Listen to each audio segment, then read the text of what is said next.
Muy bien, buenos días. Ya son las 8 de la mañana, por lo que vamos a iniciar con la sesión del día de hoy, el cual es un caso clínico de inmunología. Yo soy la doctora Alejandra Canel Paredes y agradezco a todos por su atención y sobre todo agradezco a la doctora en medicina Carmen Zárate Hernández, quien fue mi asesora durante la realización de este caso clínico. Muy bien, vamos a iniciar con la ficha de identificación. Con la ficha de identificación.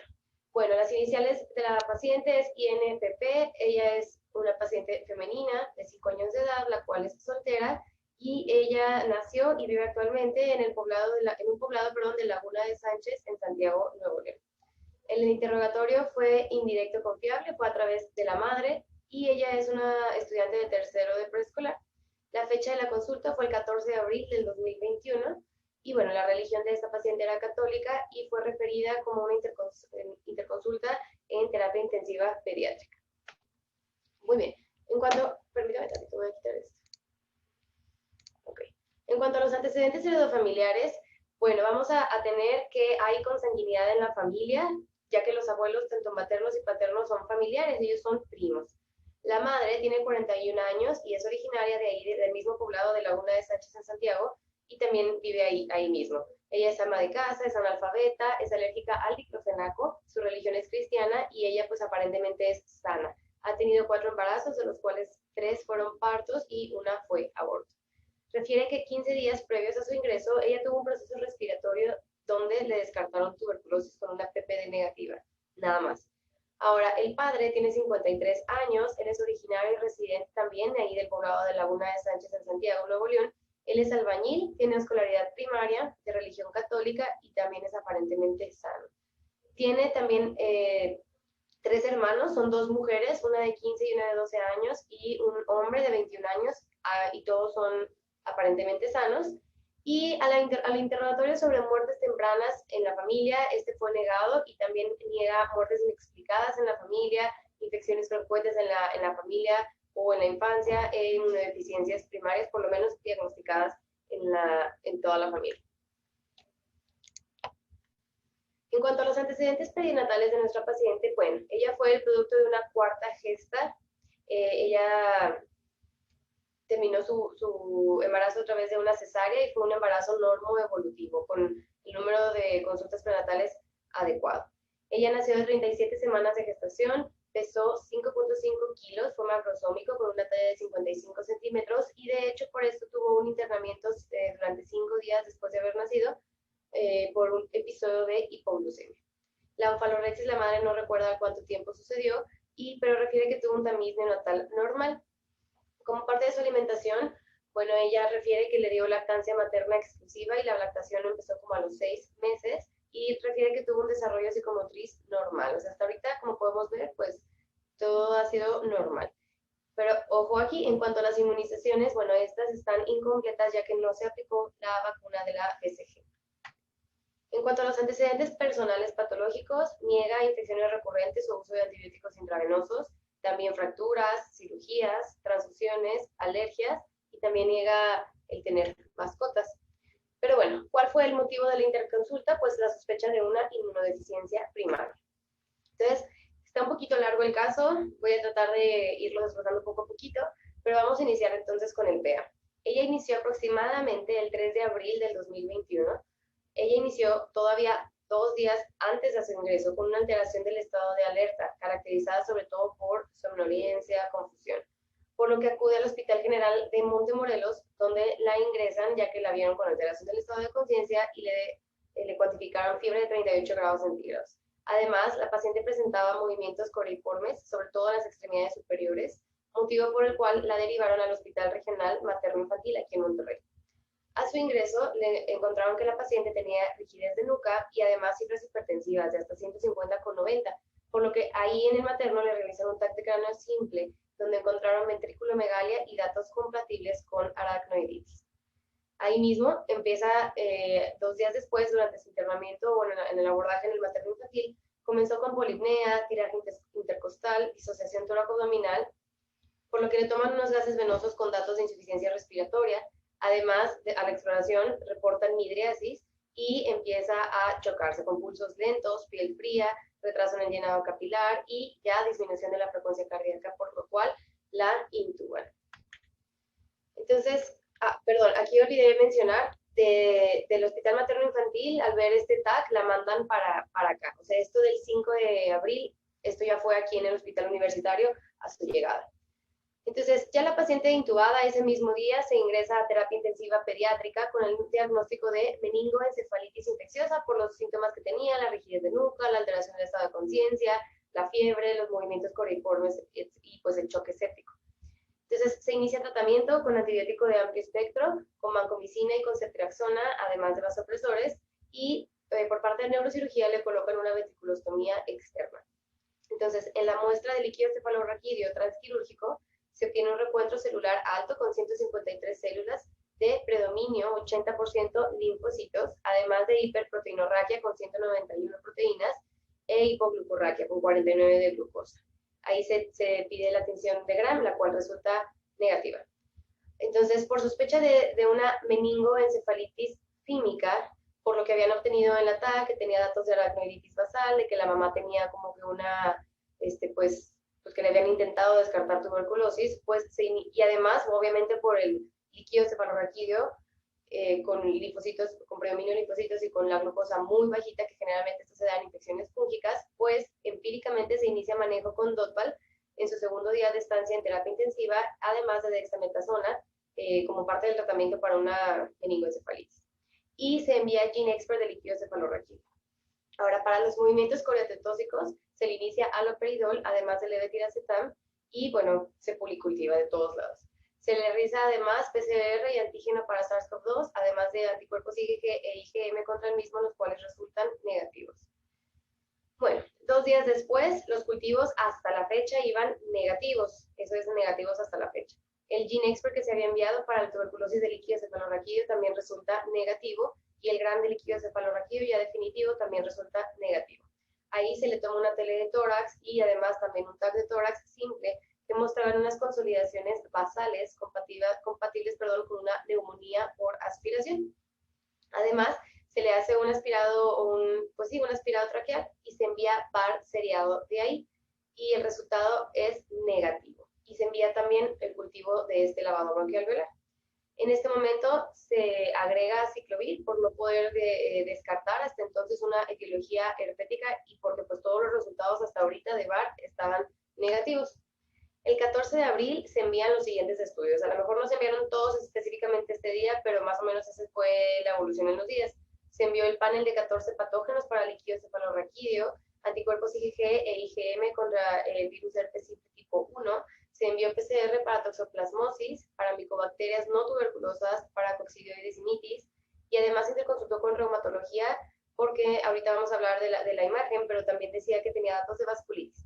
Entonces, pues se le solicitan varios, o sea, toda la batería de anticuerpos de reumatología, ANAS, anticuerpos doble cadena, de DNA, PANCA, CANCA, anti-RO, anti-LA, anti-SMIT, todos esos, anticariolepinas, anti-NMDA para encefalitis autoinmune, y todos estos resultados fueron negativos. O sea, no nada más el panel reumatológico, sino todos los que mencioné fueron negativos.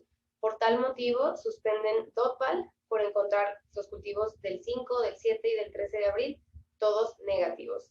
Y es aquí cuando se nos interconsulta al servicio de alergia e inmunología clínica por una sospecha de inmunodeficiencia primaria, y nosotros sugerimos, pues, en primer lugar, realizar la PPD y en segundo lugar, pues, descartar VIH. Bueno, el 20 de abril del 2021 no se pudo realizar la PPD porque no hay reactivo y tampoco se realizó la prueba de VIH, ya que los médicos a su cargo referían que la madre había tenido pues, un perfil negativo durante el embarazo. Afortunadamente fue mejorando, la paciente logró extubarse ese día y completó un esquema completo de ceftriaxona vancomicina de 7 días, aciclovir de 12 días, y recordemos que el Dotpal se había iniciado se dio por 12 días y luego se suspendió. Después, el 29 ya de abril, la paciente mejora, ya tiene apertura ocular espontánea y se decide su traslado a TQP. Sin embargo, ahí se encuentra con espasticidad de extremidad superior e inferior derecha, por lo que le realizan una resonancia magnética de cerebro contrastada, y y aquí pueden encontrar que hay un real leptomeningio en las cisternas suprabasales con datos compatibles todavía con meningitis, a considerar la etiología tuberculosa, nuevamente porque tenía el real leptomeningio sobre todo en la aracnoiditis basal, pues. Además, tenía asociada vasculitis, que también es un dato de meningia, con presencia de múltiples eventos vasculares isquémicos, que también, bueno, esto obviamente pues es por la vasculitis, y estos eventos vasculares isquémicos estaban todos en diferentes estadios. Además, tenía una imagen sugestiva de un hematoma en ganglios basales derecho, hidrocefalia supra e infratentorial con edema transependimar. Pero bueno, fue hasta el 7 de mayo cuando el primer cultivo por fin resultó positivo. Este fue un cultivo de lavado bronquial y este fue por fin, le digo, positivo para Mycobacterium tuberculosis. Entonces, es aquí cuando ya nosotros solicitamos el perfil de inmunoglobulinas, la subpoblación de linfocitos T y B, además del NBT. Muy bien, la exploración física que yo puse aquí fue la que ya estaba en TQP, es decir, en piso. Ya no puse la de terapia intensiva porque ahí la verdad es que es un poquito difícil nosotros pues llegar. Entonces, esta es cuando la paciente ya estaba estable, ya estaba extubada, ya estaba en piso, ¿ok? Entonces, en lo neurológico, ella estaba en ese momento sin sedación, ella estaba alerta y tenía apertura ocular espontánea, sin embargo, no podía hablar. Ella únicamente seguía órdenes con la mirada, pero no interactuaba tanto con el medio. En cuanto a la cabeza y el cuello, pues el cráneo obviamente ya estaba sin cabello por la ventriculostomía y tenía una mucosa oral con adecuada hidratación. Estaba alimentada en ese momento por sonda nasogástrica y en el cuello pues no le palpé ninguna adenomegalia, únicamente tenía un catéter venoso central subclavio derecho con una adecuada fijación. En tórax estaba totalmente normal, abdomen la verdad también no había nada alterado, únicamente ya en ese momento se esperaba en espera de colocación de la gastrostomía.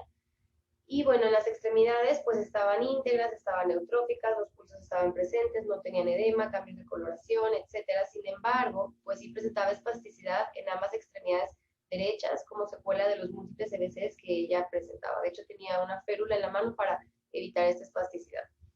En cuanto al peso, tenía un peso de 30 kilos y una talla de 158 centímetros, por lo que nos daba un percentil para su peso y talla más del 97%. Tenía aún cifras hipertensivas, cuando en el momento que yo la valoré tenía 145/80 y estaba con 2 antihipertensivos y estaba en abordaje para la hipertensión arterial por parte de pediatría, y el resto de los signos vitales ya estaban normales, frecuencia respiratoria, saturación y temperatura dentro de los parámetros normales.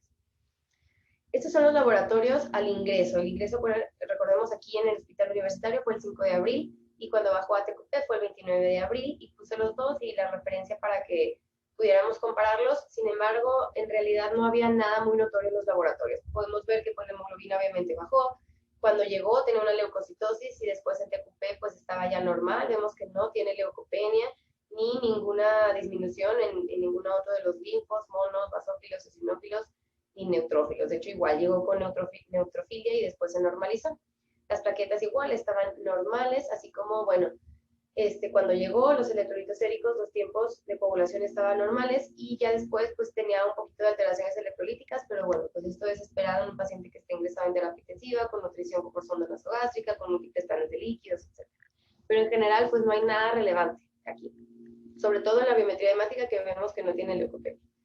Ahora, en las pruebas de función hepática, pues en general igual está normal, lo único que resalta es una LDH alta, que esta se ve igual cuando está elevada en pacientes con tuberculosis, pero como vemos, pues únicamente después ya de casi un mes de estar internada, pues vemos que baja la albúmina y las globulinas y las proteínas totales, lo cual también es esperado.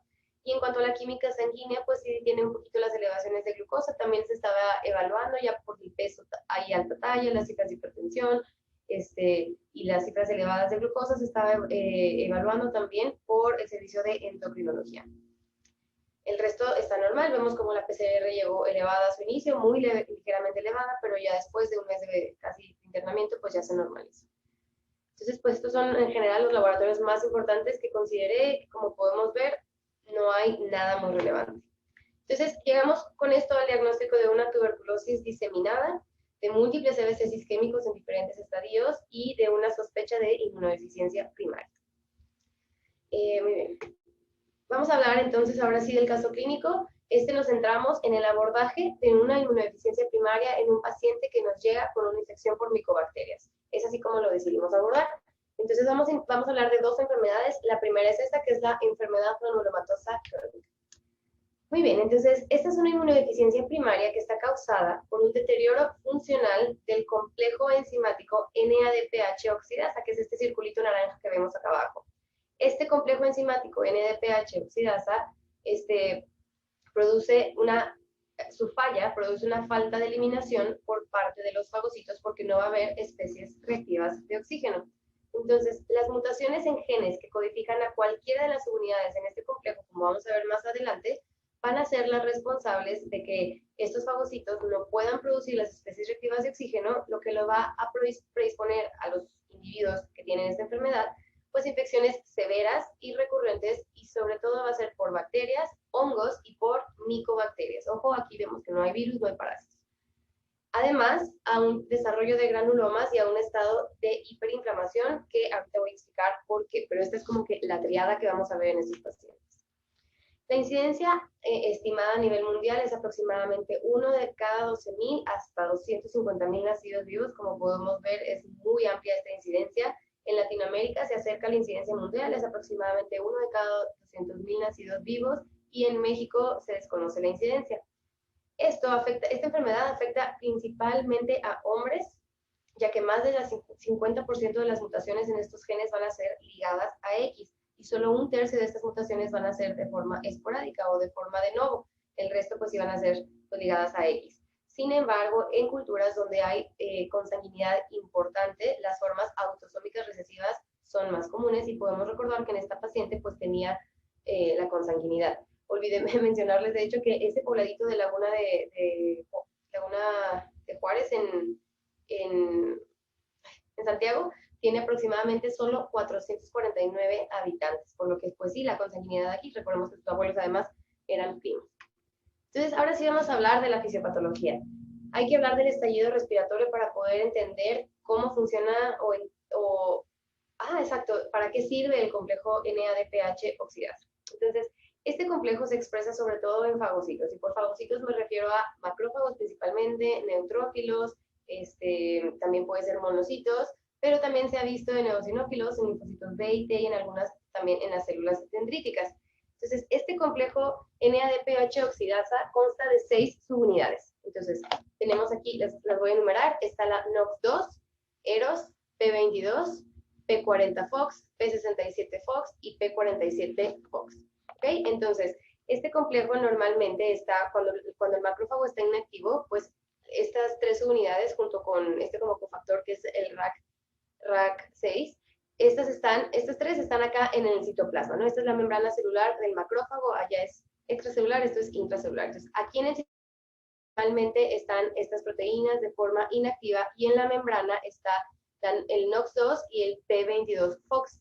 Estas dos están unidas a través de una proteína transmembranal que se llama EROS para formar un heterodímero que se llama flavocitocromo B245, o también tiene otro nombre que es el citocromo B558. Pero específicamente en esta literatura se ve como B245. Entonces, bueno, se unen a través de esta proteína transmembranal. Pero, ¿qué pasa cuando el macrófago se activa? Bueno, para empezar, ¿por qué se activa? Bueno, uno puede ser porque llegó a sus receptores en la membrana celular el factor de necrosis tumoral, o algún DAMP, o alguna inmunoglobulina, o el complemento, o un lipopolisacárido, alguna otra interleucina, lo que sea, o simplemente un microorganismo. Entonces, el macrófago se activa, ¿y qué es lo que pasa? Que estas 3 unidades, unidas, les digo, a su cofactor, viajan a la membrana celular y se unen al heterodímero del flavocitocromo B245, y ahora sí forman un complejo de NADPH oxidasa, que es este que vemos por acá. Entonces, una vez que se formó este complejo ya activado, le va a transferir, aquí se movió un poquito, pero le va a transferir un hidrógeno a este oxígeno para formar este complejo que es O2 negativo, que es el superóxido. Y después el superóxido, a través de la superóxido dismutasa, va a convertirse a este H2O2, que es el peróxido de hidrógeno, que estos, ya desde el superóxido y el peróxido de hidrógeno, ya son radicales libres, o también llamadas especies reactivas de oxígeno. Y a esto se le llama estallido respiratorio, ¿ok? Entonces, ¿para qué sirve el estallido respiratorio, o para qué sirven las especies reactivas de oxígeno? Pues principalmente van a servir para 3 cosas. 1, destrucción de microorganismos, por lo tanto, vamos a ver, esta es la misma cuadrito de la diapositiva pasada, que van a tener los pacientes, como no hay destrucción de microorganismos, va a haber infecciones severas y recurrentes por bacterias, hongos y micobacterias. Ok, las especies reactivas de oxígeno también se encargan de ayudar a la depuración de células apoptóticas o de los residuos celulares, por lo cual, si no hay este estallido respiratorio o estas especies reactivas de oxígeno, pues se van a quedar estas células apoptóticas o estos desechos y van a fomentar el desarrollo de granulomas. Y además, las especies reactivas de oxígeno también amortiguan la inflamación por la que su producción defectuosa o sea, de las especies reactivas de oxígeno va a conducir a una mayor expresión de mediadores inflamatorios, generando de esta manera el número 3, que es la hiperinflamación. Entonces, las mutaciones en cualquiera de estos 6, recuerden que quedan estos 3 o estos 3, cualquiera de estos 3 genes van a dar como resultado pues un complejo NADPH oxidasa pues mutado, por así decirlo, y que va a producir va a generar una producción defectuosa de especies reactivas de oxígeno y por lo tanto va a desarrollar las pacientes la enfermedad granulomatosa crónica. Muy bien, entonces, como podemos ver, hay múltiples mutaciones genéticas, pueden ser cualquiera de estos 6 genes, pero el gen que codifica, el gen CID, este que tenemos aquí, el gen CID que tenemos aquí, este es el que codifica la proteína NOX2 o GP91-FOX. Este va a ser el único que se va a heredar de forma ligada a X.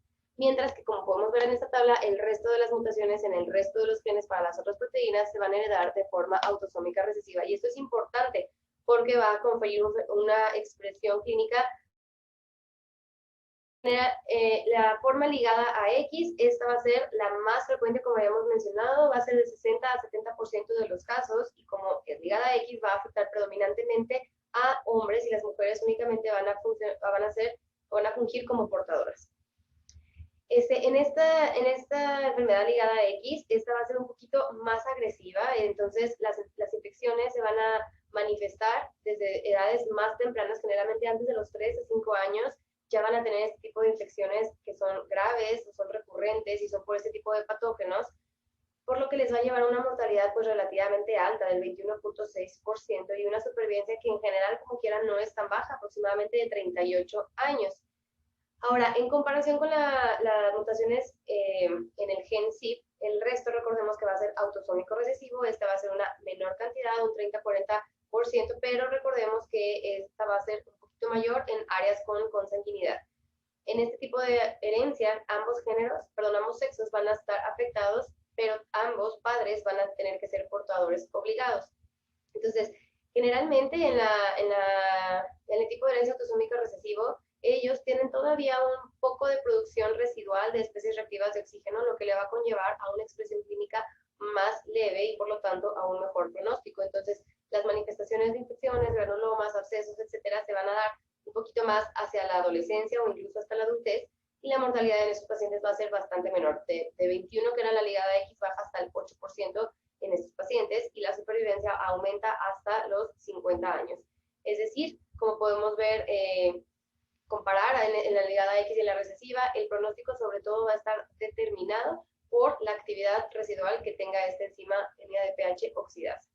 Y ya por último, algo que es muy característico de esta enfermedad es que la mutación en la proteína P40-FOX va a dar solo un defecto muy leve en la actividad del complejo NADPH oxidasa, pero esta es la que más va a dar complicaciones inflamatorias, sobre todo va a producir una enfermedad inflamatoria intestinal más o menos importante. Muy bien, entonces ahora vamos a hablar de cuáles son los agentes etiológicos más comunes. Como les mencioné, estos van a ser virus, hongos y bacterias. Entonces, ¿cuáles son los más frecuentes? Estos 5 que mencioné, que resalté aquí, que es la BCG o igual pues la tuberculosis, Staphylococcus aureus, generalmente te va a producir muchos abscesos, Aspergillus, este es el que más muerte va a producir, o sea, si los pacientes generalmente fallecen va a ser por Aspergillus, pero también Salmonella, Klebsiella y Serratia, y también algunas especies de nocardia, aunque no están aquí mencionadas. Entonces, ya vimos cuáles son los agentes, ¿no? Los agentes más frecuentes son esos 5 que mencioné, pero ahora, ¿cuáles son? O sea, ellos son los agentes, pero ¿qué infecciones recurrentes van a presentar? Bueno, generalmente van a afectar el órgano por mucho más afectado va a ser el pulmón. Como podemos ver aquí, bueno, esta es una cohorte en varios países, pero como podemos ver, resalté las que es como lo más representativo, pero todas va a ser, casi todas va a ser involucro pulmonar. Neumonía, abscesos, granulomas, neumonías recurrentes, abscesos pulmonares, etcétera. Ahora, si nos vamos a la linfadenitis, pues también va a ser linfadenopatías, linfadenitis, adenitis supurativa. Pero recuerden que también les dije que Staphylococcus aureus producía muchos abscesos y esos abscesos pueden ser sobre todo en piel, en hígado, pero pueden ser en cualquier lugar. Y como podemos ver aquí, pues el desarrollo de granulomas, que también pueden afectar cualquier órgano, principalmente pulmón, piel, hígado, pero también sistema nervioso central, pueden estar en tímpano, pueden estar en ojo, pueden estar en donde sea. Entonces, ya vimos cuáles son los 5 agentes más importantes que van a causar las infecciones, ya vimos qué infecciones o qué órganos van a atacar estos agentes, y ahora vamos a ver de los granulomas. Entonces, ya que aparte de estas infecciones recurrentes que pueden ser graves, sobre todo por, recordemos, bacterias, hongos y micobacterias, recordemos que estos pacientes van a tener un estado de hiperinflamación con formación de granulomas. Y estos granulomas van a contribuir mucho, sobre todo, a la morbilidad, no tanto a la mortalidad como mencioné va a ser más por las infecciones, pero la morbilidad sí va a ser por causa de estos granulomas porque se pueden depositar en cualquier órgano y pues van a afectar su funcionamiento, pueden producir obstrucción, etcétera. Entonces van a presentar sobre todo granulomas pulmonares o abscesos pulmonares. En sistema, les puse los más afectados, los más comúnmente afectados. En sistema gastrointestinal también pueden producir muchos granulomas. De hecho, recordemos que esto se manifiesta como una enfermedad inflamatoria intestinal y los pacientes van a tener dolor abdominal, diarrea, pueden tener también sangrado. Y en el aparato genitourinario, como podemos ver en la imagen de la izquierda, pues es un riñón que está totalmente tomado por granulomas y pues el paciente les puede dar, pues obviamente, síntomas de insuficiencia renal, aguda o crónica, dependiendo del lugar donde esté el granuloma.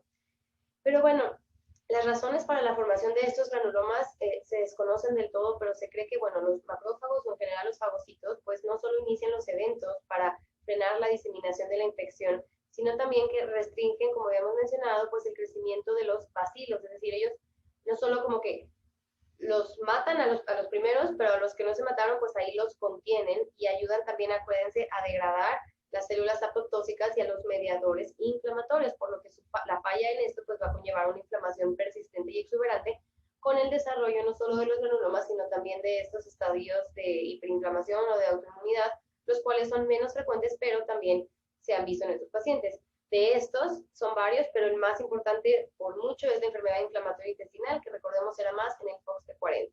También se ha visto púrpura trombocitopénica idiopática, artritis idiopática juvenil, lupus eritematoso sistémico, miastenia gravis, nefropatía por IgA y el síndrome antifosfolípidos, por mencionar solo algunos. Pero bueno, entonces ahora sí vamos a ir al diagnóstico. ¿Cómo vamos a diagnosticar la enfermedad granulomatosa crónica en nuestros pacientes? Primero, pues hay que sospecharlo. ¿Cómo lo vamos a sospechar? Ya mencionamos, cuadro de infecciones recurrentes, generalmente graves, por esos 5 patógenos que mencionamos, y que generalmente es pulmón, granulomas, hiperinflamación. Ya que tenemos todo eso, bueno, ya lo sospechamos, ahora ¿cómo lo vamos a confirmar? Pues tenemos que evaluar el estallido respiratorio en los neutrófilos.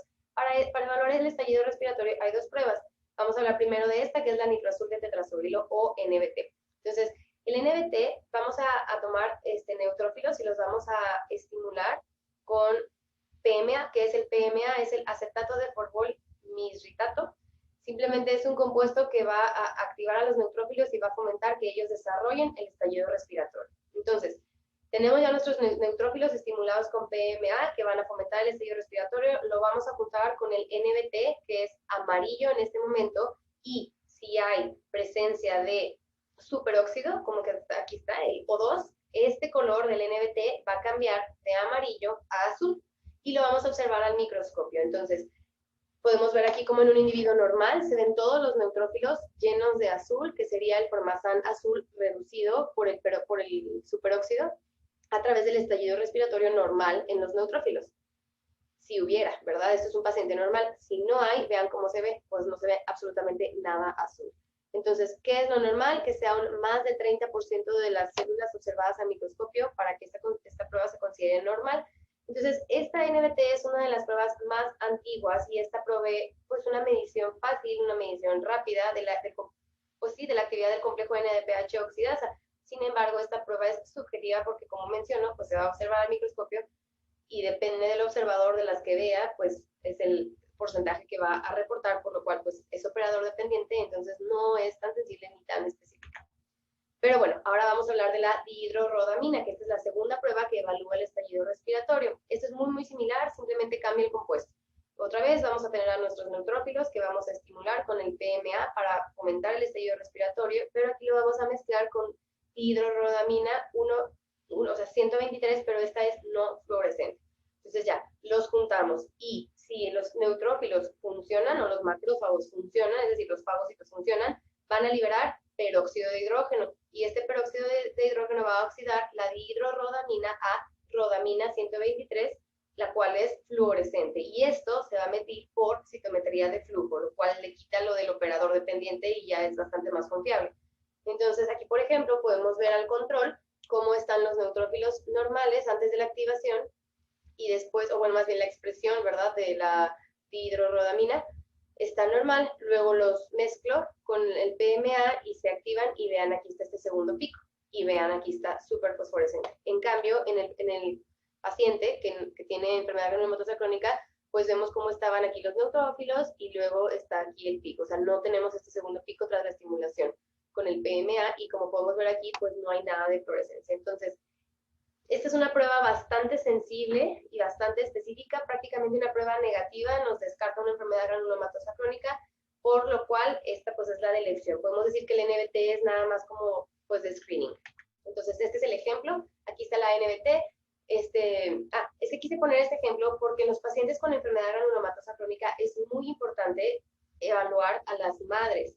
Uno, porque es ligada a X y dos, porque pues puede ser portadora. Recordemos que ellas pueden tener también una ligera actividad residual del complejo NADPH oxidasa, y entonces ellas también pueden tener esta enfermedad y tener pues un estallido pues todavía funcional, pero un poquito deficiente y tener infecciones más subclínicas u ocultas, pero pues es importante también saber que las tiene porque pues en algún momento de la vida puede desarrollar una enfermedad grave.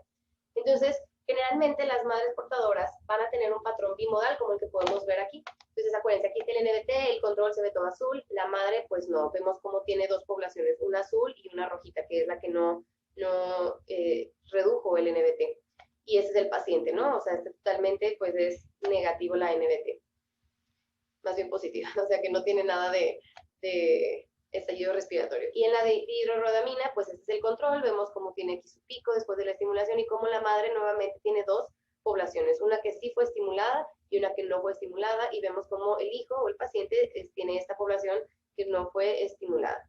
Entonces, una vez que ya tenemos esta prueba de función anormal en los fagocitos, ¿qué sigue? Vamos a detectar cada una de las subunidades del complejo NADPH oxidasa con anticuerpos monoclonales contra las proteínas del complejo, que acuérdense que eran 6. Ya con esto pues nos va a orientar a alguna de estas 6, y ¿qué va a seguir? Pues bueno, vamos a tener que buscar al gen afectado mediante la secuenciación de Sanger para poder ahora sí ver si era ligado a X, si era recesivo, y ver sobre todo pronóstico, supervivencia y consejería en la familia. Muy bien. Entonces, ahora sí ya vamos a hablar sobre el tratamiento. El tratamiento de la enfermedad granulomatosa crónica generalmente va a ser con antibióticos y antifúngicos, que van a ser terapéuticos si tiene el paciente la infección activa, y después de resolverse la infección se va a quedar con esos antibióticos profilácticos de por vida. ¿Y cuáles antibióticos se van a utilizar? Aquí estoy hablando de los profilácticos. Se va a utilizar el Bactrim a 5 miligramos kilo día, más antifúngicos, y de este se va a utilizar el itraconazol a dosis de 100 a 200 miligramos al día, de que depende de la edad y del peso. Si pesa menos de 50 kilos y tiene menos de 13 años, se les va a dar 100. Si pesa más de 50 y tiene más de 13 años, se les van a dar 200 miligramos al día. La combinación de estos dos medicamentos se ha visto que reduce la frecuencia de infecciones, a en cada 3 a 4 años, en comparación a una en cada 10 meses si no se les dieran esos antibióticos profilácticos. Ahora, esto fue como la profilaxis, pero ya hablando de la infección aguda, aquí debe de ser un tratamiento agresivo. Llega el paciente, debemos, teóricamente, ¿verdad? Lo ideal es de que se policultive y se inicien antibióticos de amplio espectro, cuáles pues van a ser sobre todo Bactrim y voriconazol, porque el voriconazol pues tiene un poquito más de amplio espectro para los hongos que el itraconazol. y bueno, luego se va a ajustar según los resultados de los cultivos, pero este tipo de tratamiento se va a dar generalmente por varias semanas, va a ser un tratamiento prolongado y generalmente va a ser de manera parenteral, y una vez que se resuelva, como mencioné, se va a quedar con los profilácticos de por vida. También se puede dar vancomicina más voriconazol en lugar de Bactrim y traconazol, ¿ok? Y bueno, para los casos en los que hay abscesos o granulomas, pues ahí lo que se va a requerir va a ser cirugía, ya sea drenaje quirúrgico por radiología, pues, o abierta la cirugía. Muy bien, ahora en cuanto hay otras terapias, como por ejemplo, pues nosotros sabemos que el interferón gamma es una citocina que es producida por los linfocitos y por los natural killers para estimular a los macrófagos para producir el estallido respiratorio. Entonces, en pacientes sobre todo que se ha visto que tienen infecciones graves, que son recurrentes, se les puede dar 50 microgramos por metro cuadrado de superficie corporal subcutánea 3 veces por semana, ya que en estos pacientes va a funcionar como un inmunomodulador, ya que, como menciono, estimula el estallido respiratorio. Y se ha visto que los pacientes que se les da este tipo de tratamiento reduce las tasas de infección grave en un 67%, así como la frecuencia y la duración de las hospitalizaciones, por lo cual pues es un tratamiento bastante bueno en estos pacientes, sin embargo, y desafortunadamente no hay en México. Y ya por último, para las complicaciones inflamatorias, pues se deben de dar tratamientos inmunosupresores. El de elección va a ser la prednisona a 1 miligramo kilo día, y después, como ya se puede cambiar una vez que se controló a otro tipo de inmunosupresores ahorradores de esteroides, como son la azatriptina o la sulfasalacina, que estos además son especialmente efectivos para la enfermedad inflamatoria intestinal. Bueno, también hablamos ya un poquito más del tratamiento a largo plazo, pues el trasplante de células hematopoyéticas es el único tratamiento que va a ser curativo en estos pacientes. Este se va a reservar sobre todo para los pacientes con las formas más graves, es decir, las autosómicas dominantes o las autosómicas recesivas, pero completa y que tenga cuadros refractarios o muy recurrentes, o que alguno de ellos haya sido pues casi que muy severo o casi mortal, ¿verdad? Este tiene con las nuevas técnicas de trasplante de células hematopoyéticas se ha obtenido una muy buena supervivencia, de hecho más del 93%, es decir, es muy efectivo. Sin embargo, esto es difícil de hacer. ¿Por qué? Uno, porque es difícil de encontrar un donador que sea adecuado, y además, pues los trasplantes de células hematopoyéticas tenemos que recordar que tienen sus riesgos, como por ejemplo la enfermedad de injerto contra huésped y pues infecciones durante la inmunosupresión para ¿cómo se dice? Bueno, para cuando se está adecuando hacia el trasplante. Muy bien, ahora en cuanto a la vacunación, hay que decirles a los pacientes que hay que evitar aquellas que tengan agentes vivos atenuados. Agentes, o sea, aquí puse la palabra agentes porque sí se les pueden dar virus vivos atenuados, porque los virus, acuérdense que aquí no influyen tanto, pero los demás agentes como, por ejemplo, la BCG y la salmonela. Ojo, acuérdense que la paciente no tenía la vacuna de la BCG, por lo que nosotros no podemos saber si pues, después de la infección, después de la vacunación de la BCG, hubiera tenido a lo mejor un cuadro de BCG diseminada, de BCG-osis o de BCG-itis. Pero bueno, entonces los agentes vivos atenuados no se deben de dar, y a los familiares también se les debe de recomendar que no se los pongan hasta que se les descarte el defecto genético, porque como mencionamos, acuérdense que sí puede ser de nuevo, pero muchos pueden tener un defecto ahí autosómico recesivo, que aunque tengan un poquito de enfermedad residual, pues pueden verse complicaciones. Y bueno, el resto de las vacunas inactivadas sí se pueden dar sin problema, como la población general. Y bueno, ¿cuál es el pronóstico de este paciente? Más o menos ya había hablado de esto. Generalmente para el autosómico dominante, antes de que hubiera la combinación de la profilaxis de antibióticos, antes los pacientes fallecían en menos de 7 años. Pero ahora con este tratamiento tiene una supervivencia aproximada de 40 años. Habíamos visto que en la ligada X era más 30, en la recesiva era más hasta los 50 años. Entonces es mejor, sobre todo para ese tipo de pacientes, que generalmente se van a ser pues las mujeres, y es peor para los hombres si tienen la forma ligada X, no la recesiva. Y pues nada más recordemos que la principal causa de muerte es la infección respiratoria por aspergillus. Muy bien, ahora vamos a hablar de la enfermedad mendeliana, de la susceptibilidad mendeliana a enfermedad por micobacterias, que esta es otra enfermedad que vamos a sospechar en los pacientes que nos llegan, como su nombre lo dice, con infecciones por micobacterias. Esta es una inmunodeficiencia primaria caracterizada por predisposición selectiva a enfermedad tras la vacuna de la BCG, por también infección por micobacterias ambientales, es decir, tuberculosis y no tuberculosas, o desde atípicas y típicas, y también sobre todo en individuos que por otra parte eran sanos, como nuestra paciente. Y esta está causada por defectos genéticos en la síntesis o en la respuesta al interferón gamma en los fagocitos mononucleares y entre los linfocitos T. Esta es parte de la clasificación del grupo 6 de la Sociedad Internacional de Inmunología como parte del grupo de los defectos de la inmunidad intrínseca e innata, como podemos ver aquí. Y bueno, estos efectos fueron reconocidos por primera vez en 1951 al notar que tras la vacuna de la BCG en un bebé, que era una vacuna de virus, una vacuna atenuada del bacilo de la tuberculosis, se produjo una BCG diseminada, pero en realidad fue hasta 1996 cuando se documentaron como se descubrió, la etiología genética de esta enfermedad, que era pues la deficiencia del receptor interferón gamma, en estos artículos publicados en el New England Journal, pero en 1996. Y bueno, desde entonces se han descubierto defectos no solo en este receptor interferón gamma, como vamos a ver más adelante, como vamos a ver más adelante.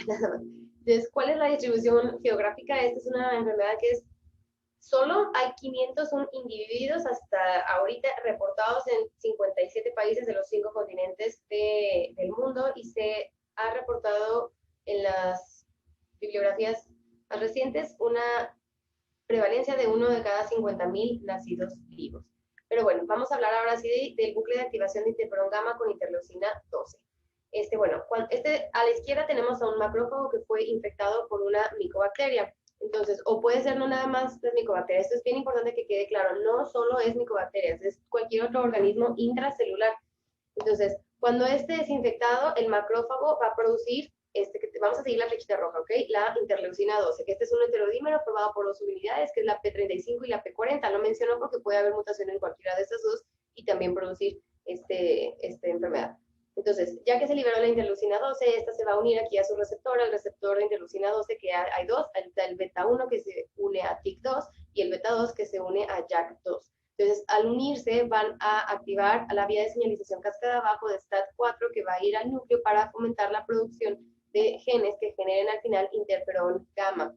Este interferón gamma se va a retroalimentar al mismo receptor del linfocito T y de los natural killers, sobre todo para controlar las infecciones virales. Ojo, estas sí tienen infecciones, o sea, aquí sí va a ser importante las infecciones por virus.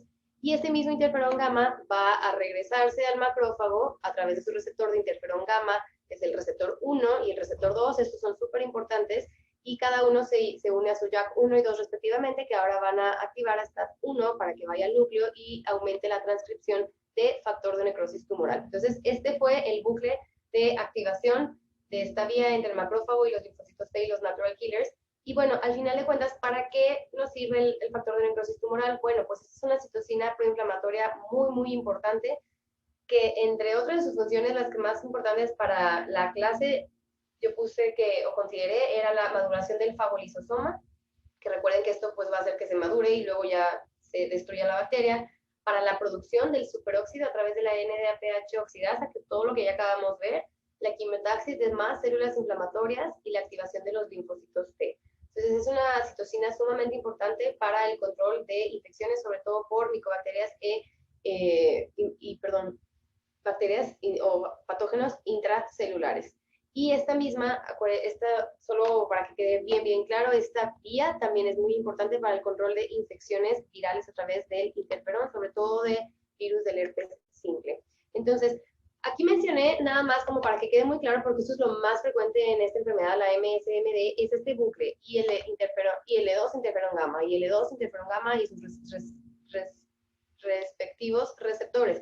Pero no es el único que hay. Hay varias otras citocinas que se liberan cuando se activa el macrófago, que son IL-12, 23, IL-25, 18 y el ISG15, que está por acá, es el gen 15 estimulado por interferón. Y todo eso va a ser lo mismo que les acabo de explicar hacia el linfocito T y a los natural killers, para que nuevamente estos produzcan interferón gamma, que vaya y activa para que produzca factor de necrosis tumoral alfa y ya produzca todo lo que ya les acabo de explicar.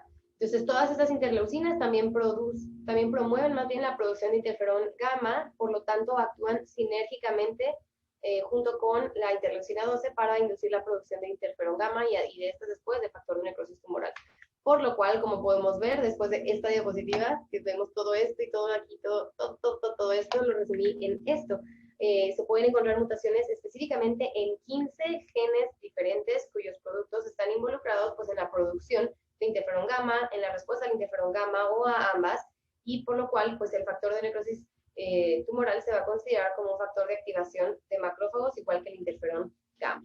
¿Ok? No es mi intención que nos memoricemos, son demasiados, pero lo que sí quiero que quede bien claro es cuáles son los defectos genéticos más frecuentes.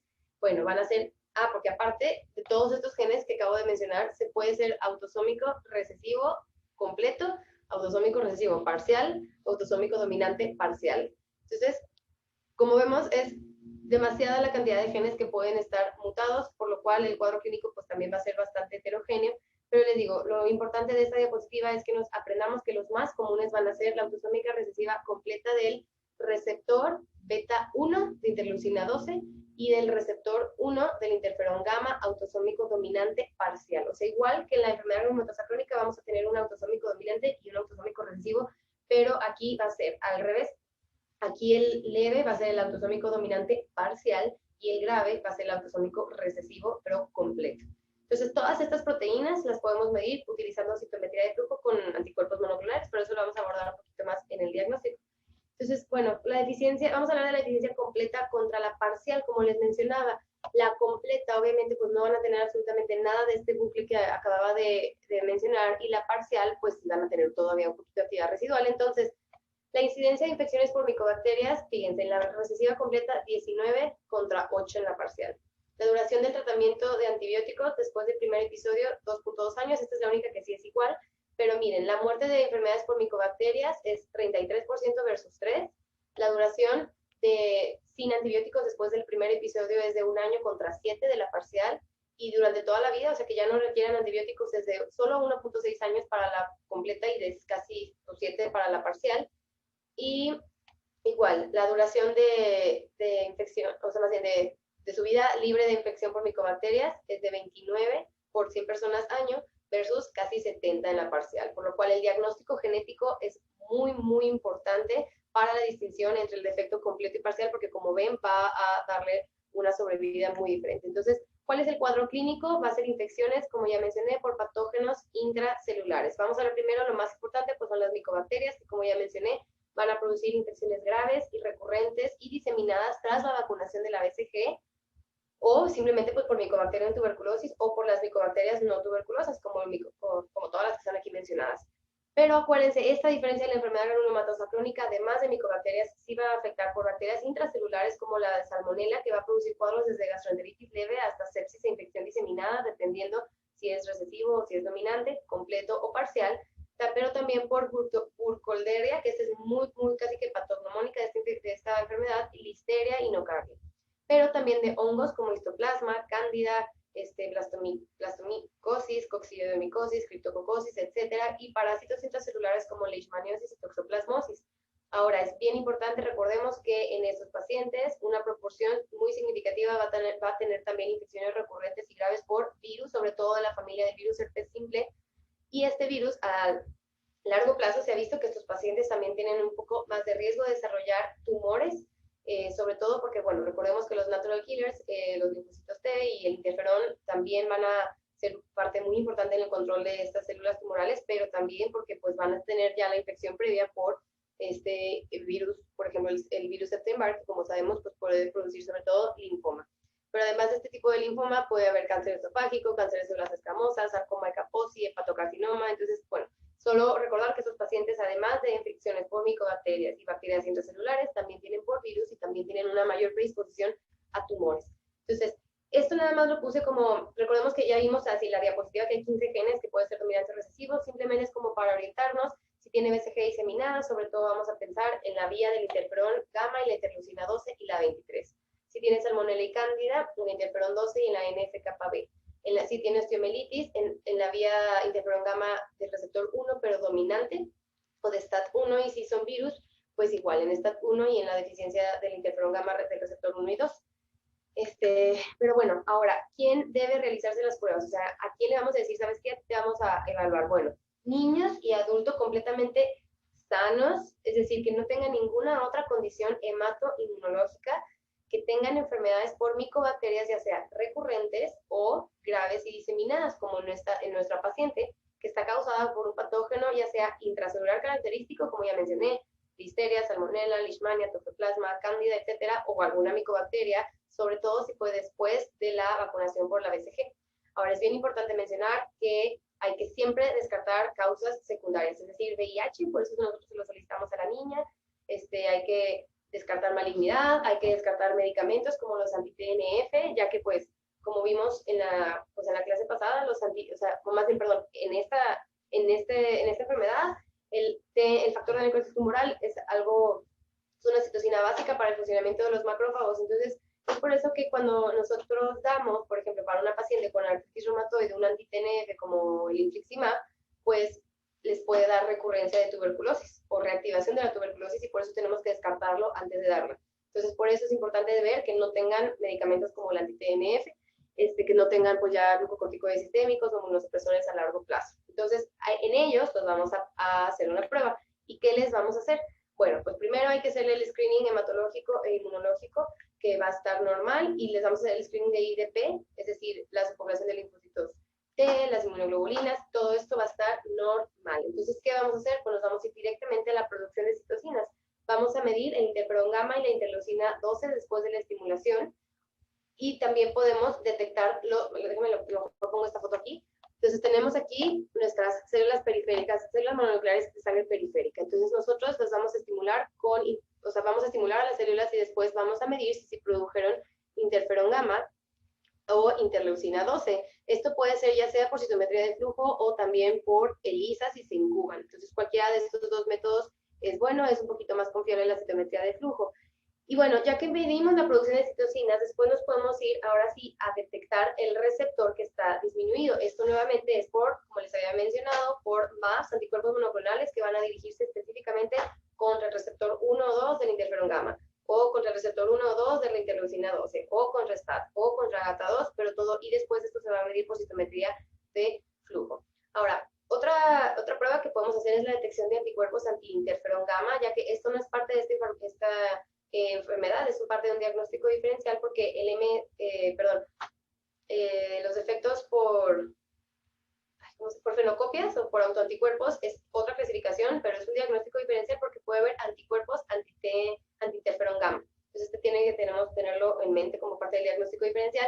Pero bueno, el diagnóstico definitivo, pues evidentemente solo se va a hacer mediante análisis genético, es decir, por la secuenciación de Sanger. Y esto generalmente pues es cuando, o sea, nosotros podemos ver el interferón gamma y la interleucina 12, pero vimos que eran 15 genes. Entonces, si estos dos no salen negativos, pues no significa que no lo tenga, simplemente significa que no tiene estos dos efectos en estos dos genes, pero puede tenerlo en cualquiera de los otros. Entonces, pues ahí es cuando nos vamos a la secuenciación del exoma por el método de Sanger, ¿ok?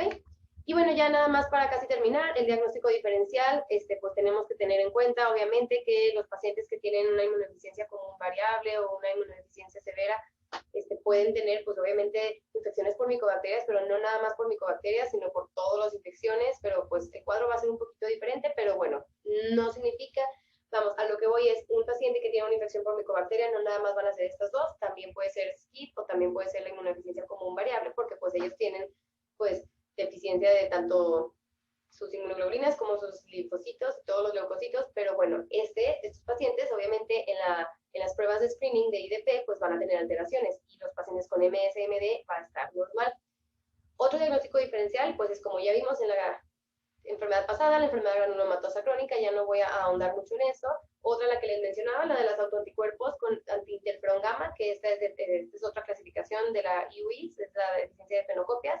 Esta otra, que es la displasia anhidrótica ectodérmica, la que se acompaña con inmunodeficiencia. También en estos pacientes se ven afectados por infecciones por micobacterias. Y bueno, como ya había mencionado, inmunodeficiencias secundarias como uso de anti-TNF, sobre todo, anti-JAK, y de inmunosupresores por tiempos prolongados, y pues del VIH. ¿Cuál es el tratamiento? El tratamiento es muy similar a la enfermedad granulomatosa crónica, pero cambian obviamente los medicamentos. Bueno, Debe ser, obviamente, la infección aguda debe de tratarse con antibióticos, que son antibióticos y antifúngicos agresivos. Entonces, ¿qué antibióticos también son antifúngicos? Pues los macrólidos, sobre todo acitromicina y claritromicina, más etambutol, más rifampicina. O sea, el tratamiento es exactamente el mismo que si fuera una micobacteria no tuberculosa o tuberculosa, ¿verdad? ¿Por cuánto tiempo se debe dar? Mínimo de 6 a 12 meses y se va valorando según la respuesta clínica, según la mejoría radiológica, según la evidencia microbiológica, es decir, que los cultivos ya salgan negativos y pues que el paciente vaya mejorando, bueno, ahí ya los podemos ir bajando, pero después de eso se va a quedar con eso por igual, de por vida con profilaxis secundaria y la que se escoge es la citromicina diaria. Si no se puede dar acitro o claritro, o sea, si no se puede dar algún macrólido, pues se puede dar amicacina, pero bueno, sabemos que esta es nefrotóxica y ototóxica, streptomicina o una fluoroquinolona también puede sustituir. Ahora, como se sabe, bueno, la enfermedad mendeliana, la MSMD, también pues tiene una falla en el interferón gamma, por lo cual se le puede dar interferón gamma recombinante, igual que la enfermedad granulomatosa crónica, pero generalmente pues se reserva cuando la respuesta a los antibióticos no es exitosa, es decir, nuevamente para las infecciones más graves, más recurrentes, y que pues, ya se le dio tratamiento por varios meses y sigue sin ser exitosa, bueno, ahí lo podemos dar también. Y por último, bueno, pues el trasplante de células hematopoyéticas, también recordemos que es el único curativo, se reserva para las formas más graves, sobre todo las que son recesivas completa, pero recordemos que pues hay riesgos, ¿no? También como la enfermedad reumatosa crónica, de enfermedad de infecto contra huésped, de infecciones que pueden ser mortales. Y bueno, nada más ya para terminar, cuando un miembro de una familia con la enfermedad mendeliana que produce susceptibilidad a infecciones por micobacterias, se debe de evitar la BCG en todos los miembros de la familia hasta que se haya descartado un defecto genético. Y bueno, recordemos que en esta paciente pues no tenía la BCG, entonces pues como pudo haber sido simplemente una neuroinfección porque nunca tuvo la BCG, que como sabemos la BCG previene ese tipo de neuroinfecciones por tuberculosis, pudo haber sido eso, sí, pero nosotros estamos obligados a descartar esto porque va a ser para su pronóstico, tratamiento a largo plazo y también para el de la familia. Entonces ya para terminar, como conclusión, escribí que las enfermedades por micobacterias, sobre todo después de la aplicación de la BCG o si estas son graves, como en este caso, o si son recurrentes, deben de levantar la sospecha de una inmunodeficiencia primaria con deficiencia en las vías de activación o función de los fagocitos, principalmente la enfermedad granulomatosa crónica y la enfermedad por micobacterias, susceptibilidad mendeliana a enfermedad por micobacterias, así como otras causas secundarias de inmunodeficiencia, como, bueno, estas serían primarias, el SCID, la inmunodeficiencia común variable o causas secundarias. Ahora, el diagnóstico genético específico es muy importante para confirmar el diagnóstico, para establecer un mejor tratamiento, para establecer un pronóstico en el paciente y también para la consejería hacia la familia. La enfermedad granulomatosa crónica es el resultado de una falla en la enzima NADPH oxidasa en los fagocitos del paciente para producir especies reactivas de oxígeno, y la MSMD resulta de defectos genéticos que afectan la síntesis y o respuesta principalmente de interferón gamma y de interleucina 12, aunque no nada más de esas dos, y que los pilares del tratamiento para ambas enfermedades es profilaxis antimicrobiana y con inmunomoduladores, diagnóstico temprano de las infecciones y su manejo agresivo, y que el trasplante de células hematopoyéticas en ambas enfermedades es una opción curativa en estos pacientes, pero es difícil de llevar a cabo. Y bueno, muchísimas gracias por su atención. Espero haya todo quedado claro.